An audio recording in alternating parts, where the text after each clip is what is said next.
Bonjour et bienvenue au balado Le Gouvernail. Aujourd'hui, nous vous présentons un épisode sur la planification stratégique, son importance et sa préparation. Pour ce faire, on accueille Michel Poulain, stratège et conseiller en philanthropie. Bon épisode.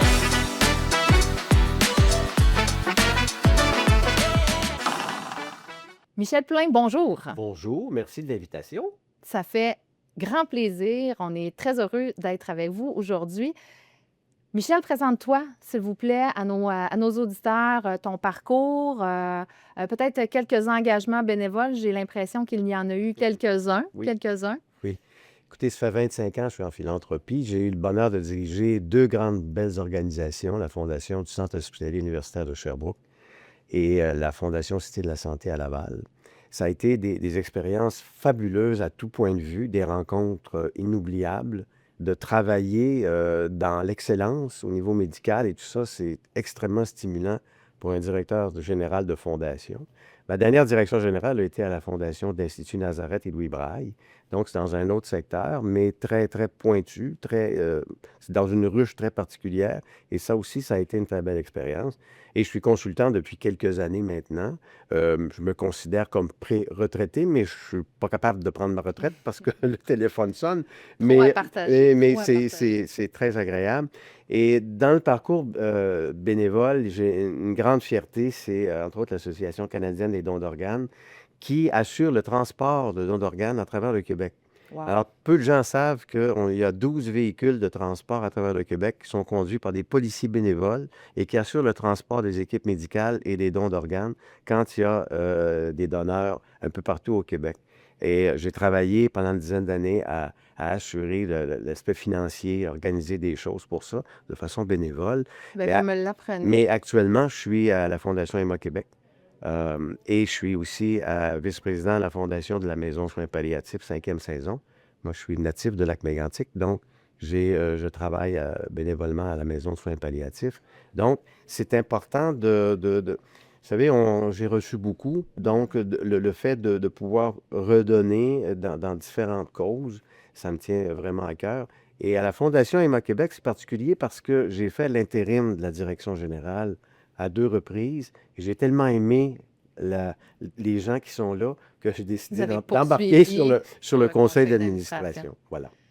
C'est intéressant. Puis, je fais juste une micro-parenthèse. On va avoir un épisode qui va parler exclusivement de ça, l'engagement bénévole. On reçoit le Centre d'action bénévole de Montréal pour parler du bénévolat d'affaires dans une future épisode du balado Le Gouvernail. Donc, l'importance de redonner à notre communauté et des possibilités aussi de développement personnel et professionnel à travers ces engagements-là. Donc, Et tout le monde y gagne. c'est très énergisant de Oui. faire du bénévolat. Ça Oui. nous donne beaucoup d'énergie. Ça donne pour plusieurs personnes une certaine raison d'être.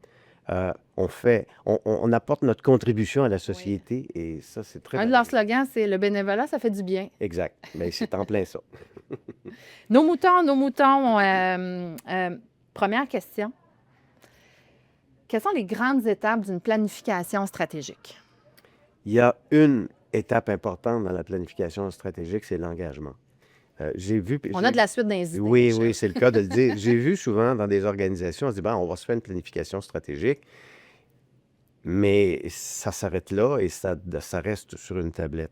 Parce que l'engagement de faire une planification stratégique fait en sorte qu'on aura des gestes à poser, on aura des actions à poser, on aura du travail à faire. Et parfois, les gens, ça fait peur aux gens. Donc, l'engagement non seulement de la part de la permanence, mais aussi l'engagement de la part du conseil d'administration et des bénévoles qui gravitent autour de l'organisation, parce qu'on décide de faire une planification stratégique pour faire grandir l'organisation, Absolument. pour l'amener plus loin. Bien, ça amène son lot de travail et tout ça qui, par la suite, parce que on peut jaser pendant des semaines dans une planification stratégique, mais si on n'a pas de plan d'action précis, on n'a pas d'échéancier, on va rester au même point. Donc, l'engagement, pour moi, est très important. Et quand on m'appelle pour faire une planification stratégique, la première chose que je vérifie, c'est ça. Est-ce qu'il y a un engagement, oui, de la part de la permanence, c'est souvent elle qui m'appelle, mais est-ce qu'il y a un engagement au niveau du conseil Du conseil d'administration? d'administration, Est-ce que les absolument. bénévoles veulent vraiment faire cet exercice-là? parce qu'ils vont avoir du travail à faire en bout de ligne. Comment vous le validez, ça? Parce que nous, on l'a vu, on l'a vécu, ces situations-là, qu'il y a beaucoup de bonne volonté, d'implication, de mobilisation, d'intérêt. Il y a quelque chose de très séduisant à l'idée on va faire une réflexion stratégique, on va solliciter nos opinions, on va faire un exercice de réflexion collectif pour notre profession parce qu'on est passionné par notre profession. Mais après ça, là, le comment qu'on va découler tout ça, oui, on a un plan d'action, mais il y a une mobilisation à la réflexion, mais il y a peut-être une petite perte là, de momentum là, après. Comment on peut aller chercher des pistes en amont de savoir, là, OK, l'engagement est assez fort pour la continuité après? On le voit quand on fait, à la fin de nos réflexions, puis notre planification, quand on a réglé nos objectifs, nos grands objectifs, et on établit ensemble des sous-objectifs. Et c'est là qu'on le voit. Il y a des mains levées où il n'y en a pas. Exactement, Ouais. exactement. Et ma grande satisfaction, moi, c'est quand on me rappelle pour me dire, Michel, ça fait 3 ans, on a tout réalisé ce qu'on avait à faire. Là, il faudrait qu'on refasse pour aller encore plus loin. Ça, pour moi, c'est une très grande satisfaction. Donc, on le voit là, quand on entre dans le plan d'action, dans nos objectifs, nos sous-objectifs, c'est là qu'on le voit qui va être en mesure, autour de la table, de partir cette chose-là. Parce que la direction générale ou la permanence, ils peuvent avoir de bonnes volontés, mais ça ne se fait pas toute seule. Ça ne repose pas entièrement sur les épaules du directeur général ou de la permanence. Ça repose sur les épaules de tout le monde. On partage le travail. Et les gens sur le conseil d'administration, souvent, ont les réseaux Exact. pour contribuer, les moyens. Donc, c'est sûr que s'il y a plus ou davantage de mains levées, c'est un bon signe. Et puis, C'est là qu'on voit des gens qui sont vraiment engagés dans la cause et qui ne sont pas juste là pour bien paraître, parce qu'on voit ça aussi, voit ça malheureusement, aussi, dans les ouais. conseils d'administration. Beaucoup moins maintenant, mais c'est là qu'on voit, on établit le plan d'action, puis on dirige les responsabilités vers des personnes précises. Oui. Ça aussi, dans les planifications que je fais, on en arrive à la fin avec nos sous-objectifs, nos échéanciers, notre plan d'action, mais qui le fait? C'est qui est responsable? Et à ce moment-là, ben, le travail est réparti. Et généralement, ça fonctionne très bien. Alors, imputabilité, prise d'engagement, super, Exact. excellent. Vous avez une spécialité en philanthropie, nous avons une spécialité en gouvernance, mais dans un milieu davantage professionnel. On demeure dans l'organisme à but non lucratif, mais dans un volet professionnel. On observe les mêmes réalités. Oui, hein? On observe absolument les mêmes réalités. Là, cette prise d'engagement-là, tellement nécessaire au succès des réflexions Et on le voit dès stratégiques. le début. Dès le début Ouais. des travaux, on le voit. Quelle orientation tout ça va prendre. Parlant de début des travaux, prochaine question. Le diagnostic de la situation actuelle, faire le point avant d'agir. Comment qu'on se prépare à la fameuse journée de réflexion? On valide l'engagement, super, étape prioritaire numéro 1. Numéro 2, on se met davantage en action, on se prépare à notre journée. Comment qu'on fait un bon diagnostic de la situation actuelle pour appuyer nos discussions tout au long de la réflexion, de la journée stratégique? C'est de revoir la mission. De revoir la mission. On est dans une organisation X. C'est quoi la mission de notre organisation?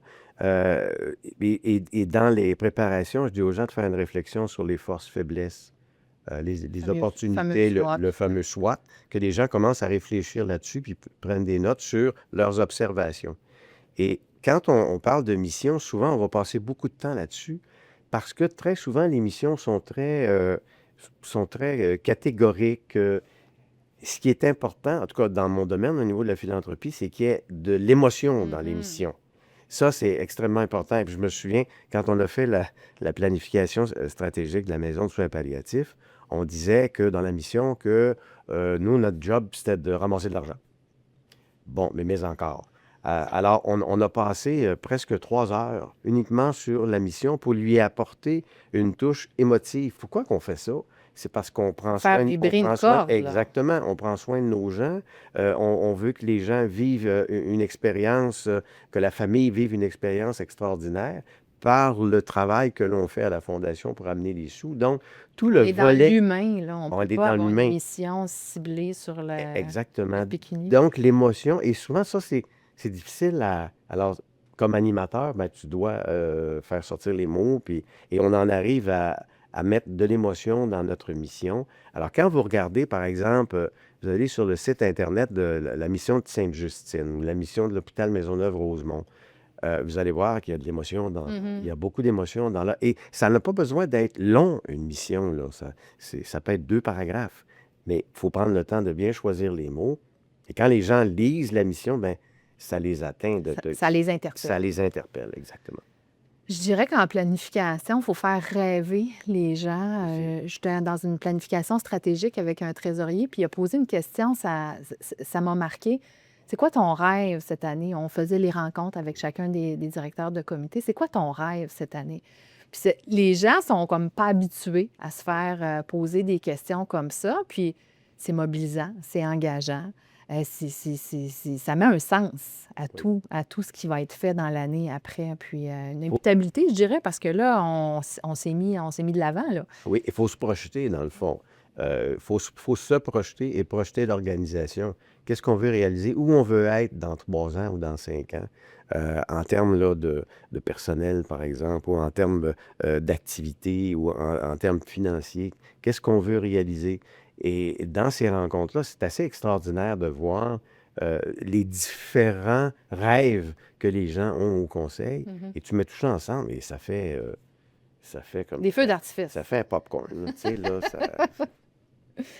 Comment qu'on clarifie cette fameuse vision-là, ces objectifs stratégiques-là, si on poursuit là, dans une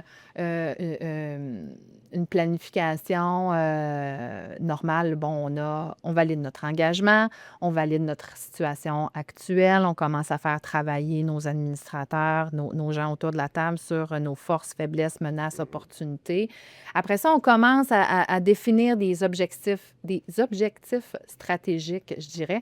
Comment s'assurer de rester pertinent dans un environnement en constante évolution?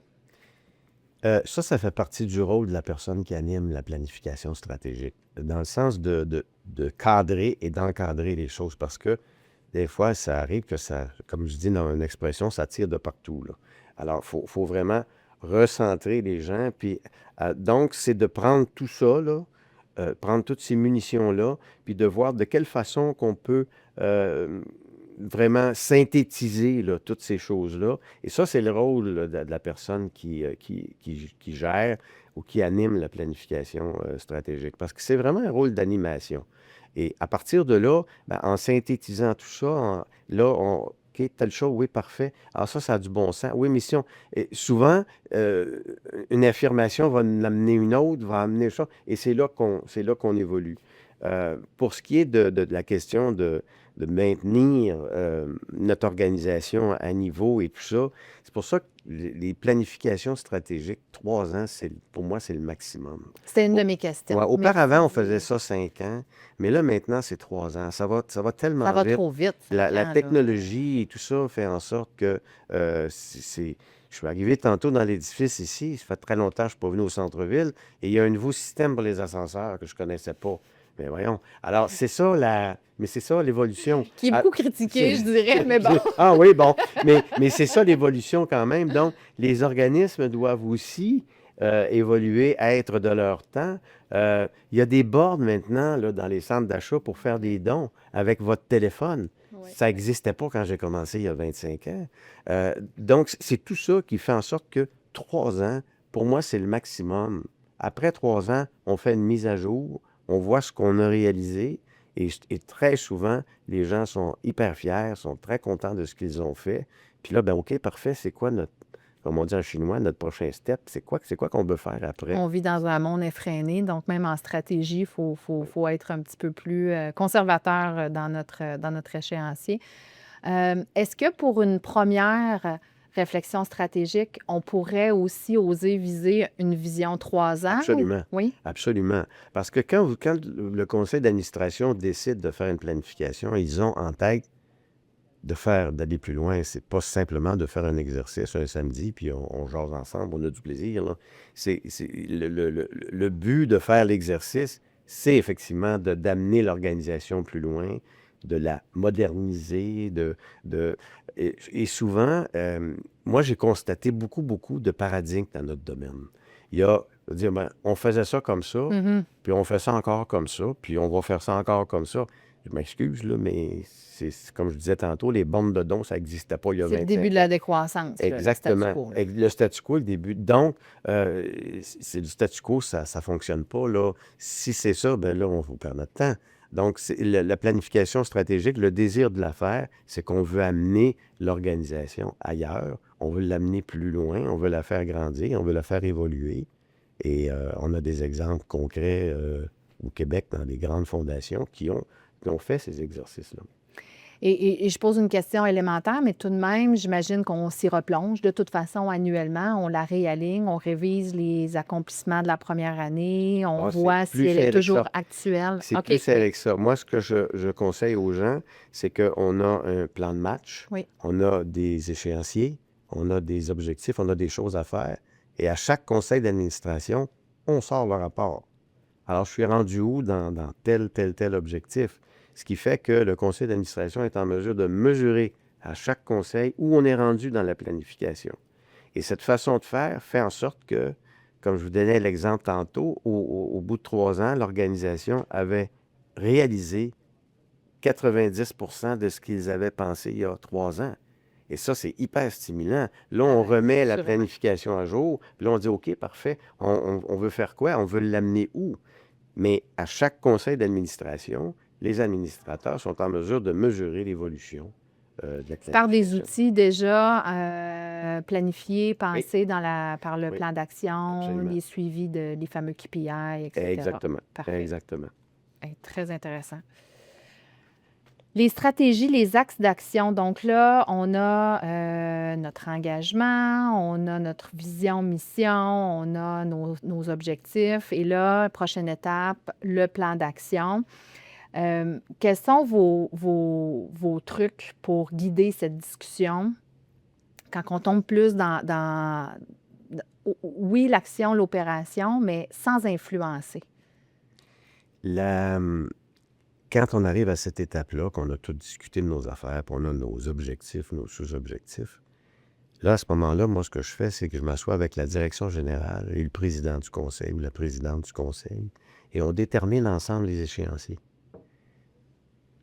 Et on présente après ce plan-là au conseil d'administration suivant. Et à ce moment-là, le conseil d'administration adopte ce plan d'action-là, et c'est là qu'après ça, on arrive avec les suivis. Puis moi, je fonctionne par saison. Hiver, automne, printemps et tout ça. Donc, je mets mes 3 ans, je mets mes saisons. Les corps en comptabilité, là. Exactement. Mon grand objectif, mes sous-objectifs, ce que je dois faire, qui en est responsable, puis c'est quoi mon échéancier. C'est possible que l'échéancier soit reporté pour toutes sortes de raisons. Il y a du personnel qui a tombé malade, Toujours des un changement impondérables, là. c'est ça, un congé de maternité et tout ça, là. Mais au moins, on sait qu'à l'automne 2027, bien, je dois avoir fini de réaliser cet élément-là. Et le constat que je fais très souvent, c'est qu'on a, nous, établi des échéanciers ensemble, et très souvent, on va arriver avant l'échéancier. Je ne sais pas, ça a un effet psychologique peut-être, je ne sais pas, mais souvent, on va avoir réalisé la chose bien avant l'échéancier qu'on s'est fixé. Wow! Le plan fonctionne, Le la plan fonctionne. guidance est là, la mobilisation est là. Et le fait que le conseil suive de façon régulière les actions qui sont posées, et ils sont partie prenante de toute façon de ces actions-là, parce qu'il y a des responsabilités qui vont tomber sur les membres du conseil d'administration. À ce moment-là, il y a un engagement. Je reviens encore à ça. Il y a un engagement à, OK, on a un plan, on sait ce qu'on a à faire, on a les responsables, puis on a nos échéanciers. Bon, ben voilà. C'est un grand voyage. C'est comme un J'aime grand ça. voyage. C'est comme ça. J'aime ça.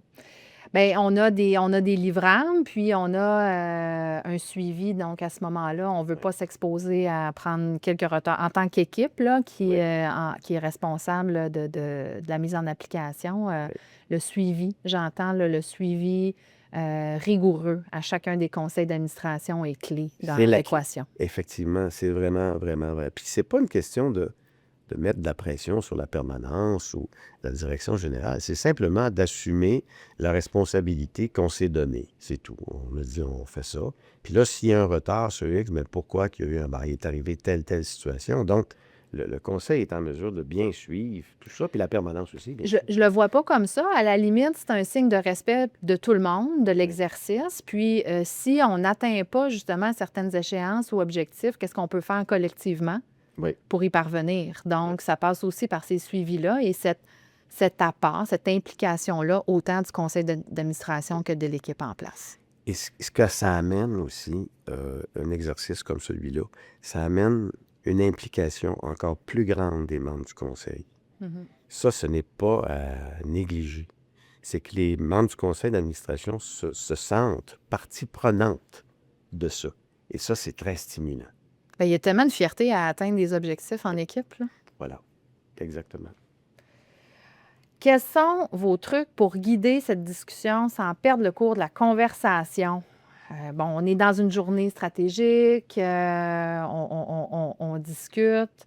Des fois, on dévie, hein, on s'écarte du chemin légèrement. Puis, c'est un équilibre, hein? On veut se permettre cette zone-là parce Oui, qu'on va peut-être y découvrir des merveilles, mais en même temps, on a un objectif. On doit ressortir d'une journée ou deux, là. Bon, bref, la durée doit ou peut varier, avec des objectifs, des stratégies, un plan d'action. On peut faire une finalité après l'exercice avec les membres du conseil en journée stratégique, mais il y a beaucoup de contenu. Tout ça pour dire, là, longue phrase, là, il y a beaucoup de contenu dans la journée. On doit s'écarter par souci de remue-ménage et tout ça, mais on a quand même un agenda déjà chargé. C'est quoi vos trucs pour moi, contrôler tout ça? j'utilise beaucoup l'humour.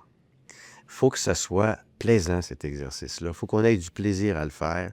Donc, j'utilise beaucoup l'humour pour ramener les affaires.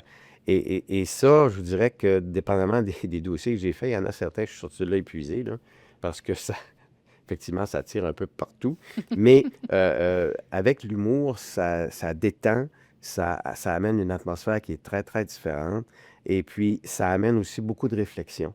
Ce qui fait que moi, j'utilise beaucoup l'humour. Moi, j'aime ça. Si je fais une planification stratégique où je prends ce mandat-là, c'est pour avoir du plaisir. J'adore. Le Au plaisir dans le départ, travail. il faut que je vois du plaisir. Il faut que j'aie du plaisir à faire ça. Il faut que les gens aient du plaisir à le faire aussi. Oui, on a un travail sérieux quand même à faire, mais il faut avoir du plaisir. Donc, c'est avec l'humour, finalement, que je ramène ça. Mais on a un rôle comme animateur, effectivement, des fois, qui est un peu ingrat, parce qu'il y en a un qui passe sur quelque chose. Maître du Et, temps, et recadrer. c'est ça, exactement, puis de le ramener. Puis il y a des gens aussi qui veulent faire un show aussi. Il y a des L'être humain gens étant ce qu'il qui est. monopolisent un peu plus Ben, la conversation. c'est Oui. ça, exactement. Donc, c'est de ramener ça, puis j'utilise le mot pour faire cet exercice-là, puis ça fonctionne très, très bien. Ça l'ouvre la porte à ceux qui ont peut-être moins cette tendance-là à s'exprimer ou à prendre la Oui, parole ou à peut-être manifester une opinion contraire aussi. oui, exact. Puis il y a aussi le nombre de personnes qui participent à la démarche. Si on est 25, là, ça c'est pas facile, là. Même c'est impossible. Donc, la planification stratégique, toujours, moi, je vais avoir tous les membres du conseil. Généralement, on va avoir 7, 8, 9 personnes. Généralement, ça, c'est vraiment un beau groupe. Mais plus Les que ça, conseils, c'est... normalement, c'est ça, on est entre 8 et Oui, 12, c'est là, ça. donc ça serait notre équipe de rêve, là, Oui, avec exactement. la direction générale. Exactement. C'est l'idéal parce que là, on va chercher dans plusieurs têtes, il y a plusieurs idées. Donc, et ça évite les dérapages aussi avec Mhm. un nombre comme celui-là. Plus que ça, c'est difficile à contrôler. Ça peut être fastidieux. Oui. Justement, si on reste dans ce contrôle-là, vos trucs pour, moi je les appelle les crocodiles, pour gérer les crocodiles, une personne qui réagisse trop vite aux idées. Moi, j'appelle ça l'enthousiasme débordant. Je vais vous l'emprunter, celle-là, Michel. Enthousiasme débordant. Ben, c'est de minimiser ça. Encore là, j'utilise l'humour pour ça. Joël Legendre, le metteur en scène, on a fait des choses avec lui dans une fondation où j'étais. Et puis souvent, les gens, un crocodile comme ça arrivait, puis il donnait une idée, tu sais, parce qu'il avait une idée géniale pour ce qu'il avait à monter. Puis Joël disait tout le temps, ça, c'est pour un autre show. C'est un autre spectacle. Mhm. OK? Donc, et ça, les gens partent à rire à ce moment-là. Mais c'est un peu ça qu'on fait aussi, là, dans le sens que la personne qui va partir en peur, mais moi, je me suis sur le compte de l'enthousiasme débordant. Puis, on en prend note. Parfait. Dans Et on passe à l'humour, d'autres choses. et on recadre Oui, amicalement. oui. Et on n'écarte pas Non, l'idée de la pas du personne tout. parce qu'elle est peut-être excellente, Oui. mais pas dans le concept. Mais Pas exactement, dans le pas dans le contexte. moment présent, mais elle Exactement. peut l'être éventuellement plus tard. Excellent. Est-ce que ça nous ramène à notre discussion sur les paradigmes, cet aspect-là là, de mordre peut-être sans réfléchir aux idées de nos collègues? Oui, parce que quand on parle de paradigme, dans les organisations, on dit on fait ça, puis on fait ça depuis des années, puis ça marche depuis des années. On ne changera pas notre façon de faire. Je raconte toujours l'histoire de la montre suisse. Dans une conférence, j'avais entendu cette histoire-là où la personne qui a inventé les montres à affichage, c'est un Suisse. Alors que quand il a présenté cette technologie-là à ses collègues, les collègues ont dit non, nous autres c'est une mécanique et tout ça. Alors il s'est tourné, puis il est allé vendre ça aux Japonais, puis il a fait une petite fortune. Alors, si les Suisses s'étaient ouverts un peu plus à son idée, ben peut-être qu'il y aurait eu des avancées beaucoup plus rapides encore là sur les montres à affichage. Il aurait Donc, révolutionné. il aurait révolutionné Oui. vraiment. Donc, parfois, on se braque parce qu'on fait ça comme ça, puis ça a toujours été comme ça.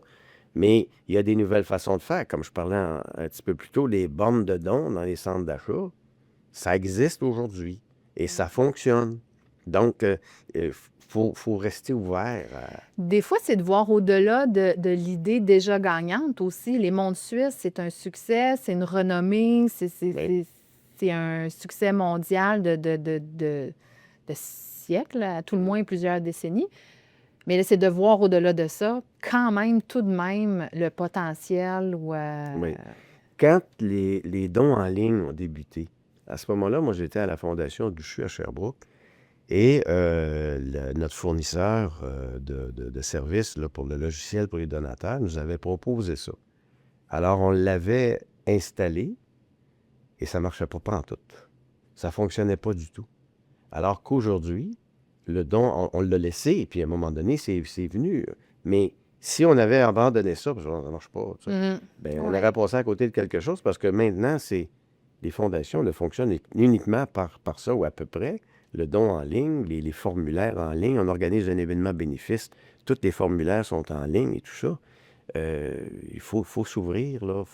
Il faut investir Il aussi. faut investir. Ça aussi, c'est l'autre problème, c'est qu'on se fait une planification stratégique, on a des beaux projets, des beaux rêves, mais on n'ose pas trop dépenser. Ça, c'est un autre problème qui est en dehors de la planification stratégique. Mais il faut avoir cette pensée-là d'investir pour en faire une organisation qui est... Une pensée business un Oui, peu, là. exact. La conversation m'amènerait sur une question portant sur la relève. Oui. Comment assurer la pérennité de l'OBNL? Dans nos organisations, c'est un enjeu. C'est un enjeu, la relève. On crée des comités étudiants, on essaie de commencer très tôt, mais tout de même, l'engagement bénévole est peut-être pas tant ancré que ça, là. On a un trou générationnel au niveau de l'engagement bénévole. Les gens qui ont l'âge de mes enfants, là, dans la quarantaine, ils ne s'impliquent pas du tout. Il y a un trou générationnel je vous dirais, entre 40 et 50 ans. Là, Et pourquoi, je ne le sais pas. Pourquoi que cette génération-là? Alors que les plus jeunes, pardonnez, là, c'est X, Y, Z, ou je ne le sais pas, là, mais Je n'avancerai pas. oui, mais les plus jeunes s'impliquent un petit peu plus. Aussi, la philanthropie chez les jeunes a changé. Ils vont faire le Kilimandjaro, ils vont faire une course parce qu'il y a un ami qui a le cancer. Donc, les jeunes sont beaucoup plus ciblés dans leur implication. Des initiatives de groupe, peut-être aussi, Aussi, plus? aussi. Mais après ça, ça tombe. Ils vont faire un Kilimandjaro, puis après ça, c'est parfait. Tu ne les verras pas pendant 5 ans. Les organisations ont un rôle important à jouer là-dedans, dans le sens de la relève dans les conseils d'administration est extrêmement difficile. C'est les gens de 50 ans et plus qui sont là, parce que nous, on est de la génération qui a fait du bénévolat. Très C'était comme impliqué. naturel, puis bon, c'était tout à fait dans notre ADN.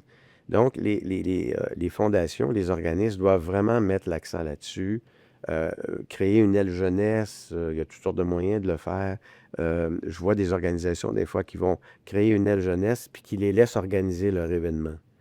Exemple, il y a une aile jeunesse que je connais qui organise un événement. Ils font pas des 5 à 7, ni des 6 à 8. Les autres, ils font des 4 à 6. Pourquoi? Parce qu'il faut aller chercher Être à le la bébé à la maison. garderie, Oui, puis je vais être à la maison plus de bonne heure. Mais ça fonctionne très, très bien. absolument. Ils sont en mesure de faire ça. Donc, les fondations, les organismes doivent s'adapter aussi à ça, de cette aile jeunesse-là. Ils vont faire les choses différemment, mais on a un devoir d'animer ça, puis on a un devoir d'amener des jeunes à des conseils d'administration. Il y a une tendance, là, je vois depuis quelques années, là, que Avec la ça montée commence.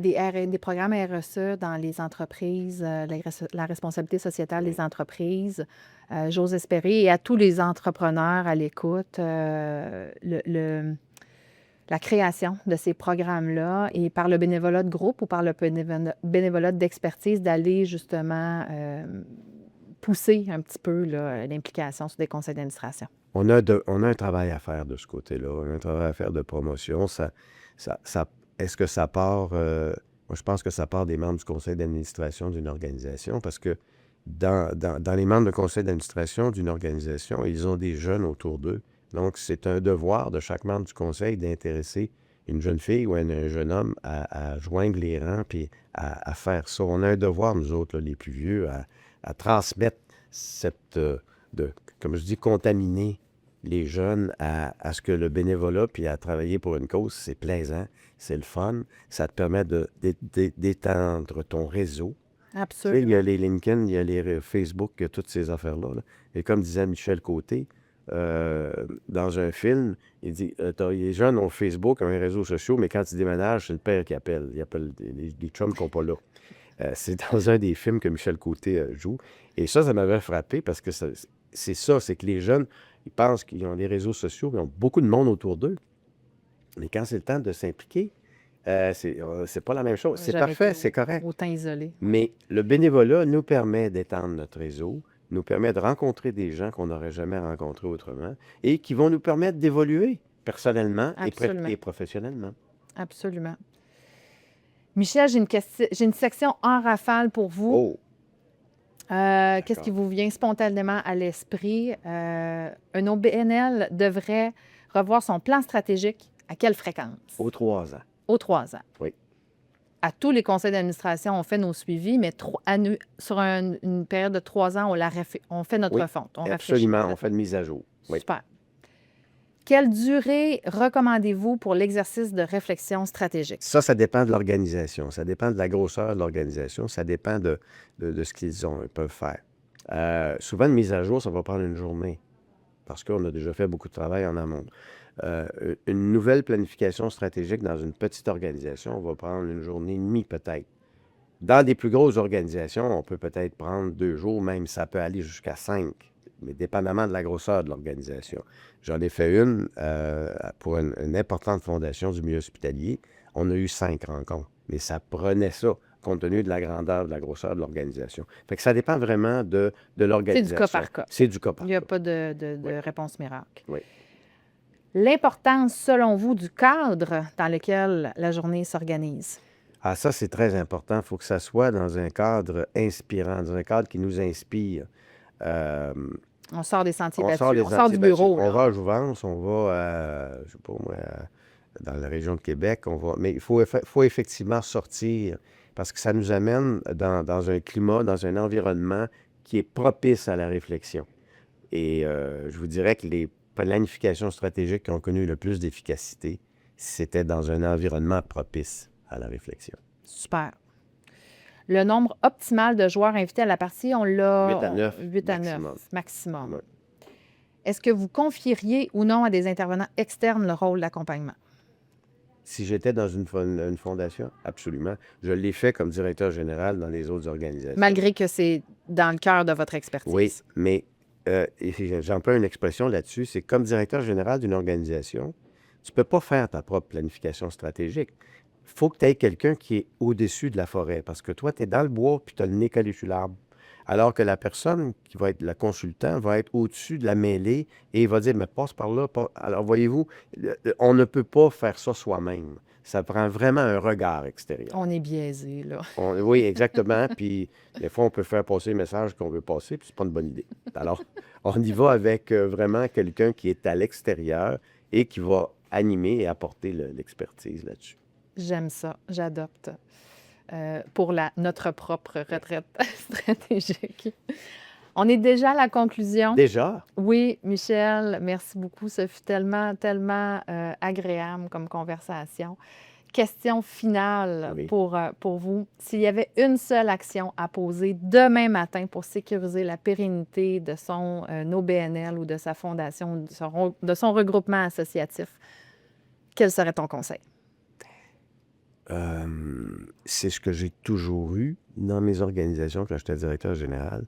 C'est une proximité avec le président du conseil ou la présidente du conseil.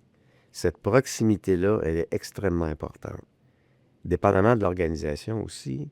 Moi, j'étais dans les grandes organisations, j'ai été chanceux là-dessus, mais aussi la proximité avec la direction générale de l'institution. Donc, quand j'étais au CHU, par exemple, j'avais des rencontres statutaires avec le directeur général de l'hôpital. On était 2 DG, puis on se parlait de DG à DG. Il me parlait de ses projets, ses objectifs, nous, qu'est-ce qu'on peut faire et tout ça. Donc, c'est vraiment, vraiment, la complicité est très importante entre la présidence du conseil d'administration et la direction générale de l'institution, si vous êtes en institution. Ça, c'est capital. En tout cas, pour moi, ça l'a été dans ma carrière, ce qui fait que avec mes équipes, parce que je ne fais pas ça tout seul, mais j'ai eu beaucoup de succès avec mes équipes. Autant au CHU qu'à la Cité de la Santé à Laval, j'ai eu beaucoup de succès parce qu'on avait justement cette complicité-là avec le membre du conseil, avec le président du conseil, mais aussi avec l'institution. Ce qui fait en sorte qu'avec les années, avec la vie, ben ces gens-là deviennent des amis. C'est Absolument. merveilleux. Absolument. Pas de On manque. gagne sur tous les On plans. gagne sur tous les points. Michel Poulain, merci énormément. Ce fut une rencontre passionnante. Merci pour le partage et les apprentissages d'aujourd'hui, de votre présence avec nous. Et qui sait, j'aimerais bien qu'on se retrouve dans une planification stratégique. Pourquoi pas? Merci beaucoup de l'invitation. Merci. Merci. Merci, chers auditeurs, d'avoir été avec nous aujourd'hui. On se retrouve dans un prochain balado du Gouvernail.